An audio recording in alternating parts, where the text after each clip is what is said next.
Dans cette vidéo, on va aborder ce que signifie un réseau peer-to-peer, ce qu'on appelle aussi communément P2P. Alors, les réseaux P2P sont connus à une certaine époque pour télécharger des films, par exemple. Beaucoup de gens utilisaient les P2P pour échanger des films.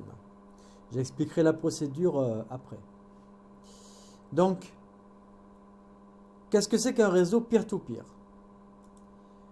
Alors, un réseau peer-to-peer, c'est un réseau dans lequel vous avez un ensemble d'ordinateurs qui sont reliés, chacun qui ont un logiciel qui permet à chacun de recevoir des données et aussi d'en envoyer. Ça veut dire, dans le réseau 1, vous voyez, ces deux PC par exemple, ils s'échangent des données. D'un PC, il peut en envoyer, de l'autre PC, ils peuvent envoyer des données et en recevoir. Ils sont munis de logiciels à cet effet. Et vous voyez que on a ici, il y a par exemple des PC qui ne sont pas reliés entre eux, mais voilà, c'est un système qui permet d'échanger des données. Les données, ça peut être de la musique, des fichiers MP3, des films, des documents PDF, ça peut être n'importe quoi. Tout type de fichiers. Dans le réseau 2, on voit tous ces ordinateurs qui sont reliés par un serveur. Cette configuration permet seulement aux ordinateurs de recevoir des données par le serveur et ne peuvent pas envoyer de données. Alors, le protocole P2P, un qui est très connu, c'est ce qu'on appelle le BitTorrent. Donc, à une époque, par exemple, et on le fait toujours, mais c'est beaucoup moins fréquent aujourd'hui, quand on télécharge, par exemple, ici, un logiciel Ubuntu.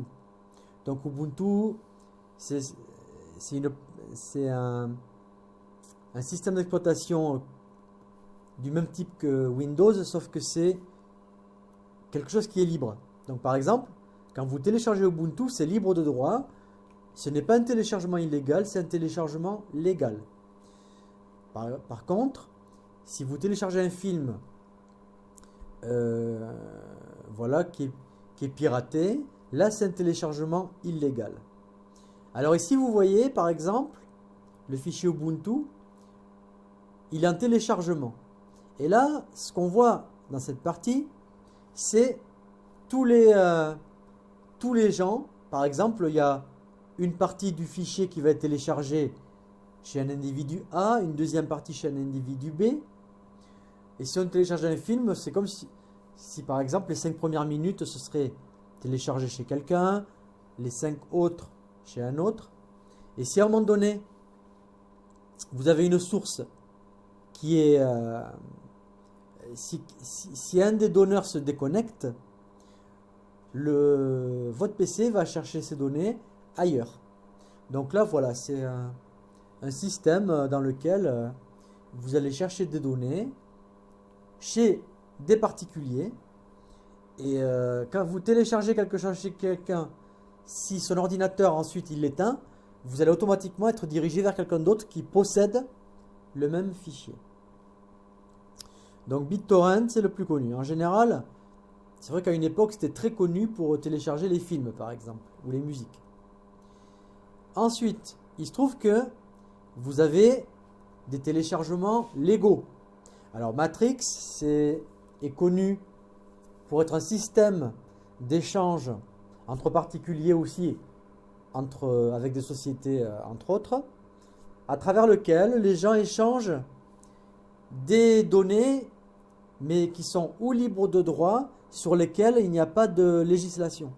C'est-à-dire que si vous créez des vidéos personnelles que vous voulez partager avec d'autres, eh bien, par Matrix, vous pouvez faire ces échanges et c'est tout à fait légal à partir du moment où vous mettez à votre disposition des fichiers ou des montages vidéo ou des choses que vous avez créées vous-même et vous allez télécharger des choses qui ont été créées par les autres. Donc, il se trouve que toutes ces données sont ainsi éparpillées, hein. Vous avez votre donnée à vous, et tout n'est pas centralisé à un endroit. Parce qu'il y a des sociétés commerciales qui pourraient exploiter plus facilement si c'était centralisé à un endroit. Et le fait que ce soit dispatché un peu partout rend difficile l'exploitation de ces données. Et pour finir, donc, ici, le piratage vidéo. Donc c'est quelque chose pour lequel les réseaux peer-to-peer ont souvent été utilisés. Bon, on voit de 2010 à 2017 l'évolution. C'est-à-dire qu'en 2010, on avait énormément de réseaux peer-to-peer. Les gens téléchargeaient énormément les films à travers les autres. Voilà, quelqu'un qui recevait un film d'une personne, ensuite une autre personne, lui, va le récupérer de lui. Donc il y avait beaucoup d'échanges de films à travers les réseaux peer-to-peer. Le streaming à l'époque voilà, était beaucoup moins utilisé qu'aujourd'hui. Par contre, le téléchargement direct, lui, c'est quelque chose qui est resté relativement constant, qui n'a pas beaucoup fluctué. Donc le téléchargement direct, par exemple, c'est quand vous téléchargez un film sur une plateforme. Par exemple, zone de téléchargement, ou voilà, c'est ce que j'appelle le téléchargement direct. Bon, on s'aperçoit au fil du temps que le piratage des vidéos à travers les réseaux peer-to-peer est devenu très faible. Donc, enfin très faible, il a beaucoup diminué. Avant, il était de 8000 milliers, maintenant il est passé à 5400, il a beaucoup diminué. Ce qui augmente en flèche et qui a quasiment doublé, c'est le streaming. Alors, les raisons, c'est que bon, quand on télécharge des films, ça prend énormément de place dans les disques durs. Quand vous regardez en streaming, il se trouve que voilà, ça n'encombre pas votre disque dur. Donc en 2010, on était à 3900 et en 2017, on est passé à 7845.